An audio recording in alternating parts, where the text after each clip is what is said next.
కొంతమంది పేషెంట్స్కి మెడిసిన్కి ఎలర్జీ ఉంటుందండి, కొన్ని రకాల మెడిసిన్స్కి. ఇంతకుముందు నా దగ్గరికి ఓపీకి ఒక పెద్ద ఆవిడ వచ్చారు. తనకి పాపం మెడిసిన్స్ గురించి ఎలాంటి ఐడియా లేదు.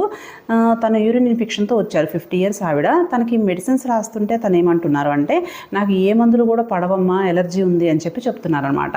యాక్చువల్గా మీరు కానీ మీ ఇంట్లో పెద్దవాళ్ళకి కానీ మెడిసిన్స్ గురించి మీరు ఎలా హెల్ప్ చేసుకోవచ్చు, లేకుంటే మీరు వేరే వాళ్ళకి ఎలా హెల్ప్ చేయొచ్చు అంటే, మీరు ఒక డాక్టర్ గారి దగ్గరికి ఒకసారి వెళ్ళి మీరు ప్రిస్క్రిప్షన్ రాయించుకున్నప్పుడు మీకు ఇన్ కేస్ ఎప్పుడన్నా మెడిసిన్కి ఎలర్జీ ఉంటే సో అండ్ సో మెడిసిన్కి ఎలర్జీ ఉంది అని చెప్పి ఒక స్లిప్ మీద రాయించుకోండి.